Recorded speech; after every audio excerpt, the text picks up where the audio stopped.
Dan saya juga tidak melihat bahwa kemudian pemerintahan sebelumnya itu kemudian memiliki concern terhadap ASEAN. Ya, pemerintahan sebelumnya kemudian mungkin agak sedikit, bukan agak sedikit, tapi memang dalam dalam blueprint kebijakan luar negerinya memang kemudian mengatakan bahwa ASEAN itu adalah organisasi regional yang penting buat Indonesia, tapi pada kenyataannya sikap pemerintahan sebelumnya nggak menuju ke arah sana. Ya, jadi ketika kemudian pergi ke luar negeri, balik ke sini bawa rencana beli pesawat bekas. Oke. Yang kita butuhkan kan adalah pesawat modern. Ya, yang kita butuhkan adalah ini satu yang paling krusial, Mas Adit. Itulah tentang kemandirian. Oke.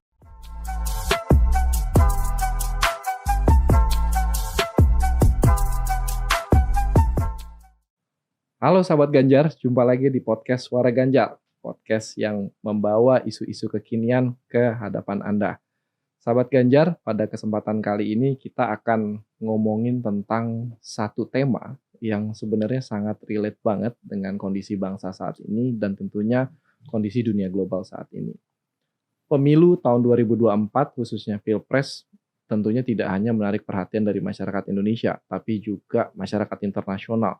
Masyarakat internasional bertanya-tanya, seperti apa sih calon pemimpin masa depan Indonesia, visi misi yang dibawa, dan bagaimana kemudian Indonesia nantinya di bawah kepemimpinan nasional yang baru mencoba untuk membawa bangsa Indonesia ke level yang lebih tinggi lagi, dan tentunya menjalankan amanah konstitusi, yaitu ikut menjaga perdamaian dunia. Nah, pada kesempatan podcast Suara Ganjar kali ini kita akan ngomongin tentang geopolitik, lebih tepatnya tentang tema 2024 berdikari, peran Indonesia dalam menghadapi tantangan geopolitik regional dan internasional. Dan bersama kita pada kesempatan kali ini telah hadir seorang narasumber. Saya sapa terlebih dahulu Mas Yuda Kurniawan. Apa kabar Mas? Kabar baik, Mas Adit. Gimana sehat, kabarnya? Mas? Alhamdulillah sehat. Sehat, mantap. Jadi sahabat Ganjar, narasumber kita pada kesempatan kali ini adalah seorang akademisi, Mas Yuda Kurniawan. Beliau sehari-hari sibuk sebagai akademisi ya Mas ya? Ya. Dan memang fokus spesialisasinya di hubungan internasional. Begitu Pak Adit, tapi saya lebih fokus juga di kajian keamanan internasional. Oke, wah berarti ini pas banget nih kita dapat narasumber yang kompeten dan sangat punya pengalaman dan pengetahuan yang luar biasa ya tentang isu kita hari ini. Dan selain akademisi, beliau juga aktif mempublikasikan karya ilmiahnya terkait dengan keamanan internasional, juga beberapa kali muncul di layar kaca terkait dengan isu-isu hubungan internasional ya Mas ya, sebagai narasumber. Dan juga beliau juga pernah punya pengalaman di DPR sebagai tenaga ahli di Komisi 1 DPR RI. Baik, Mas Yuda, ini topik kita pada kesempatan kali ini tentang geopolitik. Ya. Mungkin ini jadi satu, kalau kita lihat di media nih Mas, media online, cetak, itu selalu ngomongin geopolitik gitu. Bahkan orang yang mungkin dulunya nggak pernah ngomong geopolitik, ngomongin sekarang geopolitik. Sebenarnya geopolitik itu apa sih Mas? Kalau dari perspektif keilmuan yang Mas Yuda dalami selama ini. Oke, baik Mas Adit, terima kasih. Kalau kemudian kita merujuk kepada berbagai definisi ya tentang kajian geopolitik itu, nah secara umum itu geopolitik bisa dipahami sebagai sebuah kajian yang memiliki fokus kepada geografi yang kemudian memberikan pengaruh terhadap politik dan hubungan internasional. Jadi ini adalah sebuah fokus kajian yang coba untuk menelaah sebetulnya bagaimana kemudian secara geografis itu mempengaruhi dinamika politik negara itu. Sehingga kemudian fokusnya itu menekankan kepada relasi antar aktor dalam basis geografis, terus kemudian relasi politik, relasi ekonomi, dan sebagainya. Jadi itu secara umum sih Mas Adit ya. Jadi kita bicara satu geografi dalam artian wilayah, betul gitu ya, dan aktornya negara, gitu ya, bertetangga. Nah, saya masuk ke satu pertanyaan yang seringkali ini di dalam perdebatan atau diskusi mengenai Pilpres 2024 nih Mas. Ini seringkali ngomongin tentang geopolitik Indonesia. Terus kemudian nanti kita akan masuk ke misalnya Indonesia emas gitu. Tapi saya mau tanya dulu. Saat ini Mas, kondisi geopolitik, baik itu secara regional maupun global, seperti apa sih di tahun 2024 sekarang gitu? Dan mungkin dalam 5 tahun ke depan, tantangan-tantangan apa sih yang kira-kira kemudian harus, dihadapi oleh Indonesia? Oke, baik. Jadi kalau kemudian pertanyaannya adalah apa tantangan Indonesia ke depan, tentunya, kita harus melihat dulu tentang konteks ke belakang, apa Mhm, yang kemudian telah, dunia alami. mhm, Misalnya saja, konflik, Rusia dan kemudian Ukraina. Lalu kemudian, mungkin yang terbaru adalah konflik di Timur Tengah, mhm, antara Israel dan kemudian Hamas. Dan, mungkin ada beberapa lagi, situasi-situasi di regional yang kemudian bisa mempengaruhi situasi geopolitik di kawasan Asia Tenggara. mhm, Mungkin kita bisa sebut salah satunya Laut Cina Selatan. Jadi kalau kemudian kita berkaca pada peristiwa-peristiwa hubungan internasional yang kemudian, harus kita cermati sebagai salah satu atau berbagai variabel yang bisa mempengaruhi geopolitik Indonesia, maka, ke depan kita bisa belajar dari event-event tersebut. Misalnya Rusia dan Ukraina, ketika kemudian konflik itu terjadi, maka kemudian ini akan mempengaruhi semua hal, aspek, ya, misalnya perubahan pada harga minyak dunia misalnya, perubahan tentang harga pangan dunia, termasuk kemudian konflik Israel dan kemudian Hamas misalnya. Ini juga akan mempengaruhi peta dan relasi antara negara misalnya, mhm, yang pro maupun kemudian kontra terhadap Israel. mhm, Dan ini menimbulkan berbagai ekses-ekses. Ke depan saya pikir ini yang perlu diwaspadai bahwa kemudian, mmm, geopolitik instability ya, atau instabilitas geopolitik ini akan memberikan pengaruh yang cukup signifikan terhadap negara. Sehingga negara itu harus selalu memiliki, siagaan ya, atau kesiapan dalam menghadapi berbagai, kalau istilah di HI itu mungkin geopolitik turmoil ya, atau mmm, kemudian, situasi yang unstable dalam konteks relasi geopolitik, negara. mhm, mhm, Itu jadi, eee, mungkin itu ya Mas Adit ya, kita juga kemudian kan, saat kemudian perang Rusia dan Ukraina, kita juga, cukup terpengaruh ya, mhm, harga minyak misalnya. Ini mhm, mempengaruhi, stabilitas harga minyak mhm, di dalam negeri misalnya. Lalu kemudian konflik Rusia dan Ukraina juga memberikan pengaruh terhadap misalnya komoditi pangan gandum mhm, misalnya. mhm, Itu hal lain. Terus iya, kemudian isu tentang, Palestina dan kemudian Israel misalnya, ini membuat, suara-suara di, PBB itu menjadi, terpecah, mana yang kemudian mendukung Israel, mana yang kemudian mendukung kemerdekaan Palestina. mhm, Nah itu semua kemudian kita harus cermati dan kemudian kita bisa proyeksikan selama 5 tahun ke depan, terkait mhm, dengan geopolitik. Mungkin di level regional juga sama ya, konflik Laut Cina Selatan yang kemudian sampai sekarang belum selesai. Orang-orang tuh kemudian melihat sebetulnya wilayah Laut Cina Selatan ini quo vadis, quo vadis ya, dalam situasi quo vadis, nggak jelas mau kemana. mhm, Apakah mhm, ini kemudian akan progres menuju ke arah perdamaian, atau tidak? mhm, Nah ini juga jadi problem, sehingga kemudian wilayah kawasan Asia Tenggara ini, mau tidak mau kemudian banyak yang menyebut bahwa ini akan menjadi apa ya, palagan berikutnya mhm, dari rivalitas geopolitik antara Amerika Serikat dan Cina misalnya. mhm. Jadi berkaca pada situasi itu sebetulnya, itu yang kemudian kita perlu cermati dalam berbagai perkembangan dan proyeksi kita ke depan tentang, kebijakan luar negeri, politik luar negeri dan sebagainya. Oke, tadi Mas Yuda sempat, berbicara mengenai potensi kawasan Asia Tenggara menjadi sebagai apa ya, tempat, kekuatan-kekuatan besar terutama Amerika Serikat dan Cina saling berebut pengaruh.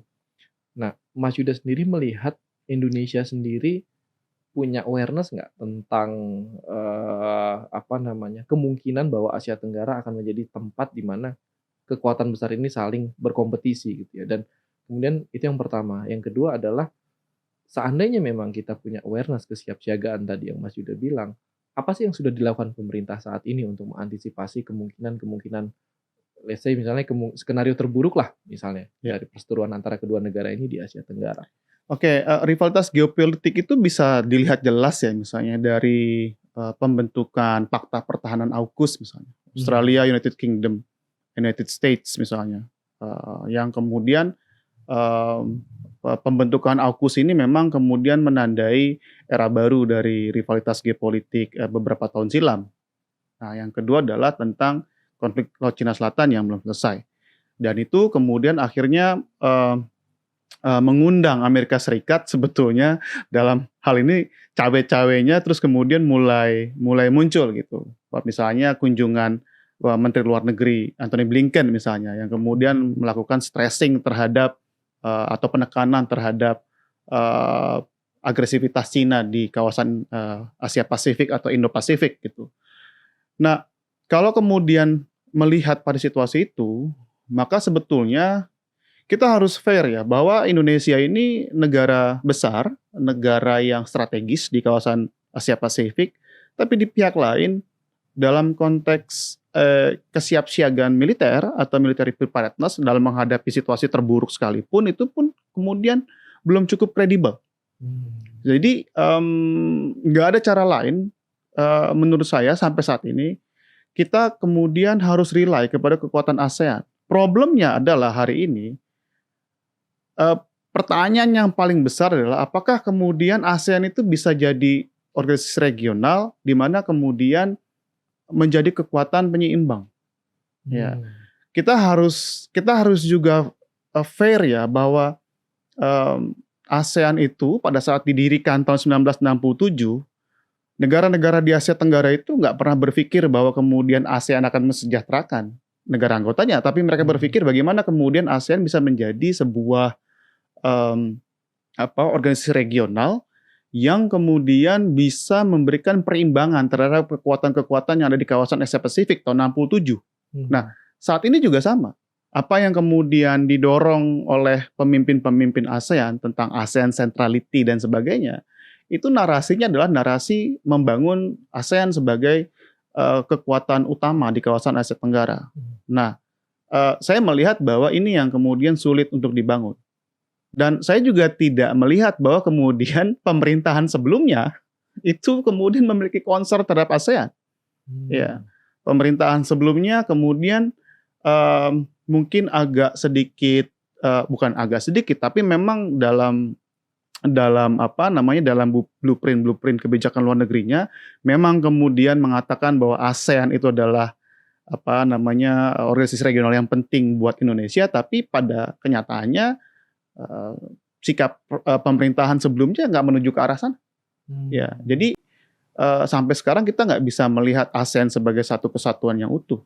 Ya, misalnya saja dalam konteks usaha melakukan negosiasi dengan Cina misalnya terkait dengan Code of Conduct, terkait dengan bagaimana menyusun instrumen kode etik di Laut Cina Selatan. Karena kemudian ASEAN yang nggak pernah satu suara, ya akhirnya kemudian negosiasi ini mengalami berbagai hambatan. Jadi menurut saya ke depan memang kalau kemudian kita ingin menjadikan ASEAN sebagai organisasi regional yang kemudian mampu memberikan sebuah sebagai sebuah instrumen balancer ya atau instrumen penyeimbang di tengah geopolitik atau persaingan geopolitik di kawasan Indo-Pasifik, ya mulailah kemudian membangun sebuah membangun atau menyusun sebuah kebijakan-kebijakan yang menuju ke arah sana. Oke, Mas Yuda, ini karena ngomongin ASEAN, kan seperti kita ketahui bahwa Pak Ganjar dalam beberapa kali kesempatan di media selalu ngomong beliau ingin memfokuskan pada penguatan ASEAN dari sisi kebijakan luar negerinya, gitu ya, jika beliau mendapatkan kepercayaan untuk memimpin Indonesia. Nah, tadi Mas Yuda sudah menjelaskan bahwa ada beberapa hal yang masih perlu diperbaiki terkait dengan ASEAN, ya. Kalau boleh saya nanya nih Mas, tadi juga sempat ngomong ada masalah di Eropa, di Rusia dan Ukraina yang kemudian punya pengaruh impact langsung ke Indonesia, misalnya harga gandum dan segala macam. Sementara Pak Ganjar fokus ke ASEAN. Kalau Mas Yuda melihat, apakah ini langkah yang tepat fokus ke ASEAN? Geopolitik terdekat, tapi mungkin kalau kita lihat impact-nya mungkin tidak terlalu tidak terlalu besar karena tadi ada problem di ASEAN. Tapi kemudian kita melihat misalnya isu seperti Rusia-Ukraina yang impact-nya terhadap ekonomi kita memang sangat-sangat luar biasa gitu. Nah, kalau Mas Yuda sendiri melihat pilihan Pak Ganjar untuk fokus pada penguatan ASEAN ini seperti apa? Apakah sebuah langkah yang tepat atau kemudian perlu ada penyesuaian lagi? Oke, saya pikir pilihannya itu mau dalam konteks atau skala global atau skala regional itu bukan suatu yang, eee, bukan masalah ya Mas Adit ya, tapi, kita akan melihat, lingkaran konsentris yang paling dekat. Ini yang kemudian akan mempengaruhi langsung. Jadi kalau kemudian kita dalam, kajian hubungan internasional, itu ada yang namanya security interdependence ya, konsep security interdependence, yang kemudian menyatakan bahwa yang namanya tingkat keamanan di suatu negara atau di suatu kawasan, ketika kemudian berbicara dalam konteks geographic proximity atau kedekatan wilayah geografis, itu akan memberikan pengaruh signifikan. Jadi ini yang kemudian menurut saya bahwa kenapa harus ASEAN, karena dasarnya adalah security interdependence tadi, ya, ketergantungan tingkat keamanan. Jadi kalau kemudian kita sekarang ini saat ini ya, saya ambil contoh kasus misalnya persoalan tentang Rohingya, itu wilayah yang paling dekat ketimbang dengan Rusia dan Ukraina gitu.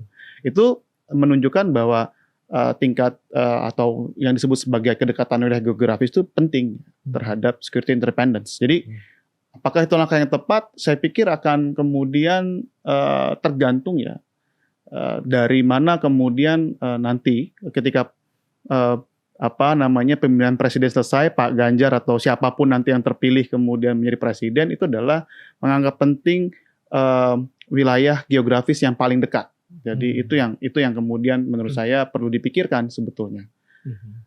Menurut saya itu Mas Adit. Jadi kedekatan geografis itu penting. Oke, jadi itu artinya apa yang dilakukan Pak Ganjar gitu ya, menunjukkan bahwa beliau memang sudah punya awareness gitu ya dalam konteks geopolitik. Tadi Mas Yuda bilang ya, proximity, kedekatan geografis itu hal yang paling utama harus dipikirkan gitu.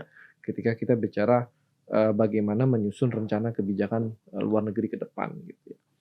Nah, Mas Yuda, kalau kita melihat ini kan perdebatan atau diskusi pemilu ini banyak berbicara tentang visi Indonesia Emas 2045 gitu. Jadi menariknya ke apa yang bisa dilakukan di tahun 2045 nanti ketika Indonesia punya surplus dan segala macam. Nah, dari perspektif geopolitik atau hubungan internasional, seperti apa sih Mas Yuda melihat pengaruh awareness terhadap geopolitik ini terhadap visi Indonesia Emas? Oke, visi Indonesia Emas itu salah satunya adalah menempatkan Indonesia ya di dalam urutan ke-15 Global Power Index yang kemudian ini memiliki relasi dengan pembangunan alutsista atau Alpahankam, alat pertahanan keamanan atau alat utama sistem persenjataan. Dan memang Global Power Index itu berbicara tentang hal itu ya. Bicara tentang kekuatan militer. Nah, kalau kemudian kita bicara tentang 2024 ke depan, ya kalau kemudian kita mau masuk ke sana, berarti kan yang perlu dipikirkan adalah bagaimana kemudian pemerintahan yang akan datang itu menyusun konsep pembangunan pertahanan. Ya, baik itu dalam konteks pembangunan pertahanan jangka pendek, menengah, dan kemudian panjang. Nah, kita pernah punya pengalaman, Mas Adit, misalnya minimum essential force, konsep yang muncul di tahun 2009, yang kemudian targetnya tercapai di 2024, tetapi meleset. Di tengah jalan meleset, bahwa itu komitmennya dari 2009, sekarang ternyata pemerintahan kemarin sampai saat ini itu kemudian gagal mencapai 100%. Dengan berbagai perkembangan dinamika COVID dan sebagainya, tapi di atas kertas memang nggak bisa dicapai 100% itu. Lalu kemudian kalau kita mau masuk dalam kategori 15 besar Global Power Index, berarti penekanannya adalah kepada kuantitas dan kualitas dari persenjataan kita atau sistem persenjataan kita misalnya. Lalu kemudian tentang kredibilitas angkatan bersenjata atau kredibilitas Tentara Nasional Indonesia misalnya.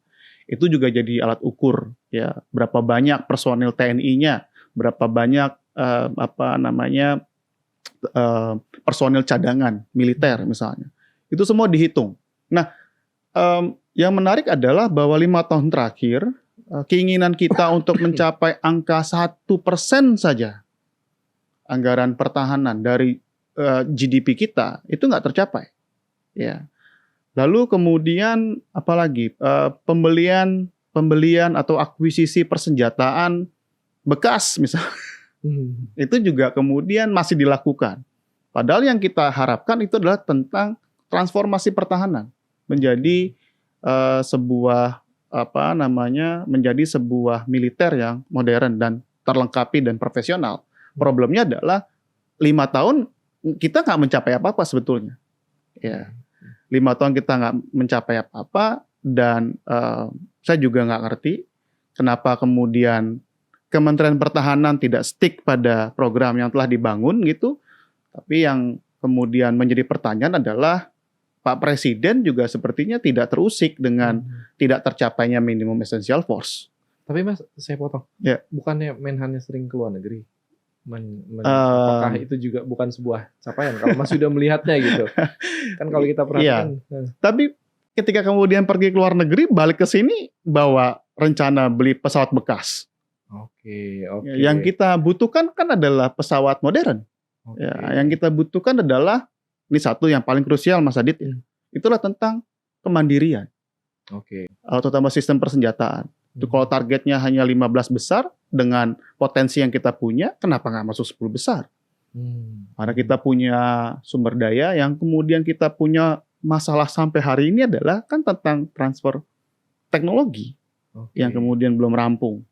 Nah selama 5 tahun, 10 tahun terakhir, saya nggak tahu tuh keinginan dan komitmen pemerintah untuk bisa mencapai target transfer of technology atau teknologi transfer itu.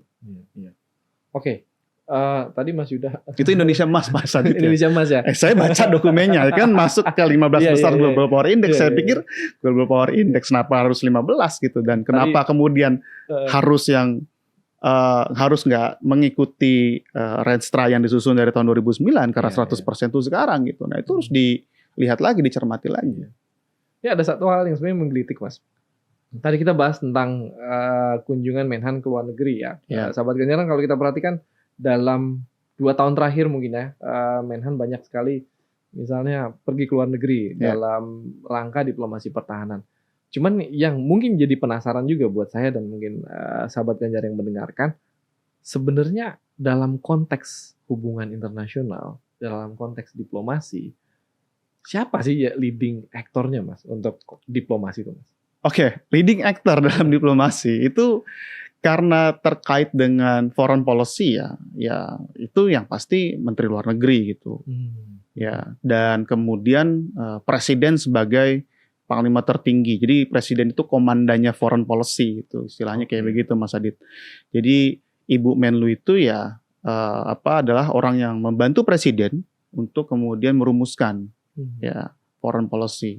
Jadi kalau kemudian ada diplomasi pertahanan, ada diplomasi lain-lain gitu, ya memang sebetulnya harus dikoordinasikan di bawah Kementerian Luar Negeri gitu. Bagaimanapun juga Kementerian Luar Negeri itu adalah organisasi koordinator pelaksana dari kebijakan luar negeri dan diplomasi.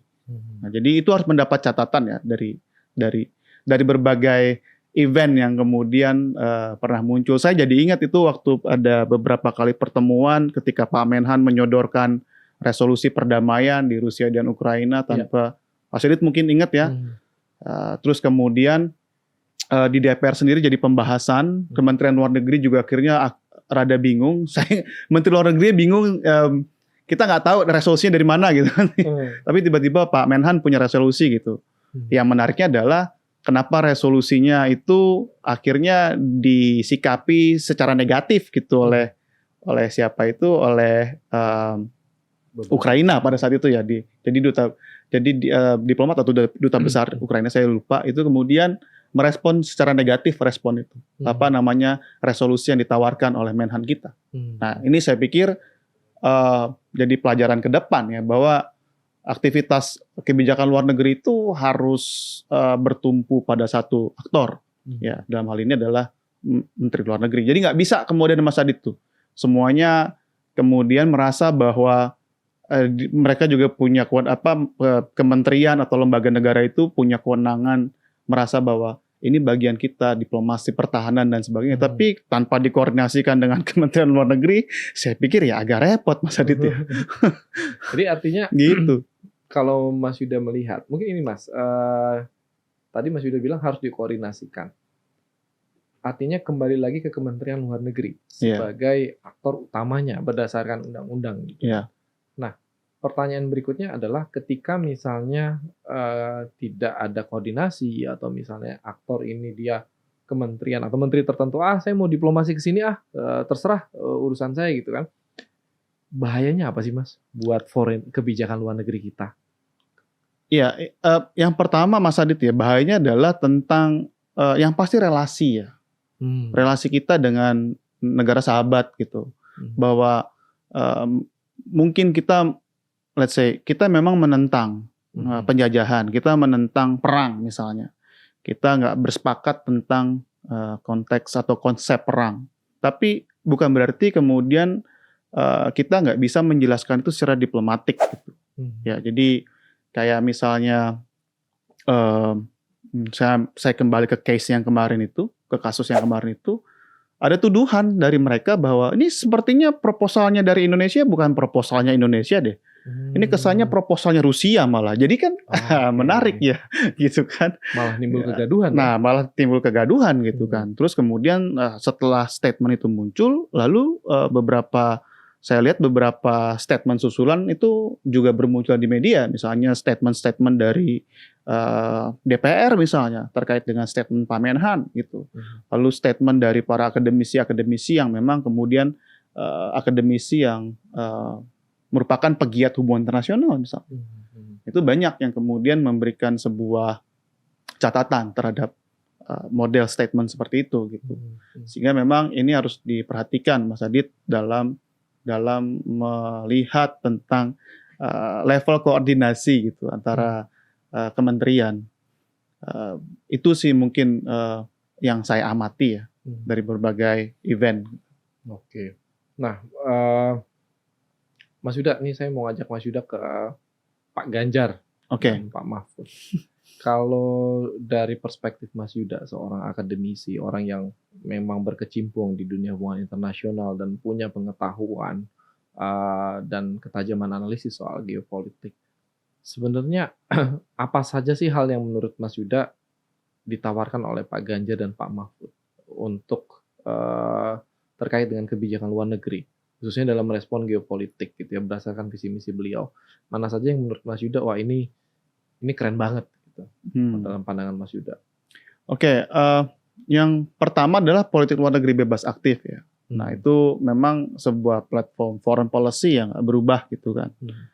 Itu memang harus tetap dijalankan ya oleh pemerintah yang akan datang. Nah terkait dengan konteks geopolitik ya, salah satu yang kemudian penting untuk dijaga itu adalah tentang stabilitas kawasan. Sehingga kenapa kemudian dalam visi misinya Pak Ganjar itu memberikan fokus kepada ASEAN, itu saya pikir cukup penting ya di tengah-tengah geopolitik turmoil gitu. Jadi memang ada visi ke arah sana, ini yang mungkin yang membedakan dengan pemerintahan sebelumnya gitu. Yang berikutnya adalah tentang perlindungan warga negara. Nah itu selalu jadi isu ya Mas Adit ya. Tapi bagaimanapun juga isu ini memang adalah isu yang harus mendapatkan perhatian, dan Pak Ganjar saya lihat dalam dokumen politik luar negerinya menekankan itu. Lalu kemudian untuk investasi dan ekonomi, ini mungkin nggak bisa dilewatkan ya Mas Adit. Dari tadi kita bicara tentang security, tentang konteks geopolitik, tapi kita juga harus ingat geopolitik ekonomi itu juga penting untuk menjadi perhatian. Gimana caranya kemudian kita membangun relasi ekonomi yang baik di wilayah-wilayah yang paling dekat dengan Indonesia gitu, menekankan kepada keseimbangan misalnya relasi ekonomi dengan negara-negara di dalam kawasan, intrakawasan ataupun interkawasan, misalnya Jepang, Korea Selatan dan kemudian China misalnya. Jadi menurut saya hal-hal itu ya yang kemudian sepertinya menjadi penekanan visi misi dari Pak Ganjar. Jadi saya pikir itu cukup ya Pak Adit ya untuk kemudian kita bisa melihat ke depan prioritas mana yang kemudian harus dicapai. Itu Mas Adit. Baik, Mas Yuda terakhir nih. Kalau tadi Mas Yuda sudah menyampaikan terkait dengan apa sebenarnya yang bisa dijaga oleh Pak Ganjar gitu ya, atau dijalankan dalam konteks kebijakan luar negeri. Tadi ada yang menarik nih sebenarnya tentang perlindungan warga negara. Kalau Mas Yuda sendiri melihat untuk Pak Ganjar dan Pak Mahfud, kenapa kemudian perlindungan ini menjadi penting, Mas? Kenapa kita tidak lagi ngomongin melulu soal apa ya istilahnya isu keamanan, kemudian isu ekonomi, tapi perlindungan warga negara kita di luar itu penting gitu ya. Kalau Mas Yuda sendiri melihat, emang udah banyak warga negara Indonesia yang di sana, dan kenapa sih sebenarnya perlu dilindungi gitu loh? Baik, Mas Adit, warga negara itu dalam posisi national interest itu adalah bagian dari vital core of interest. Ini yang pertama. Jadi warga negara itu adalah hal yang paling penting ya dalam national interest. Jadi kalau kemudian kita kembali kepada teori-teori tentang kepentingan nasional itu kan ya wilayah geografis, keselamatan warga negara gitu kan dan sebagainya. Nah, keselamatan warga negara itu menjadi hal yang paling penting. Jadi saya berpikir dengan adanya Pak Mahfud ya, saya berpikir bahwa persepsi atau bukan persepsi atau perspektif, tapi proyeksi tentang perlindungan warga negara ini harusnya itu bukan hal yang sulit untuk dicapai ya. Karena kita tahu Pak Mahfud itu kan memang piawai di bidang hukum. Jadi saya berpikir bahwa sebetulnya kita harus optimis ya dalam konteks memberikan perlindungan kepada warga negara yang bisa dilakukan oleh pemerintahan selanjutnya.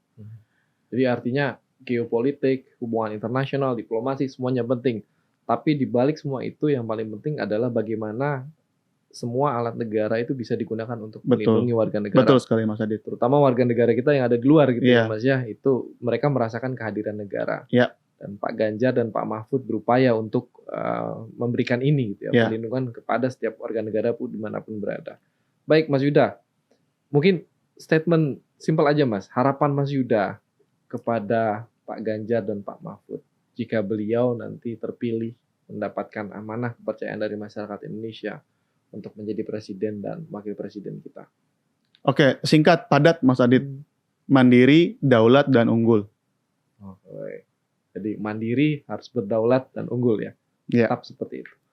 Baik, Mas Yuda, terima kasih sekali lagi sudah hadir di podcast Suara Ganjar. Sama-sama Mas Adit, terima kasih. Kita mendapatkan banyak sekali pengetahuan dan pemahaman dari Mas Yuda ya, sahabat Ganjar, terutama tadi tentang geopolitik. Ternyata geopolitik itu kompleks, tapi sebenarnya tadi Mas Yuda menjelaskan tujuan ujungnya simple, ya melindungi warga negara dimanapun mereka berada. Baik, sahabat Ganjar, itu dia tadi podcast Suara Ganjar dengan topik geopolitik regional dan internasional 2024 berdikari. Terima kasih sudah menyaksikan podcast Suara Ganjar kali ini. Suara Ganjar, suara rakyat menuju Indonesia unggul. Thank you. Sama-sama Mas Adit.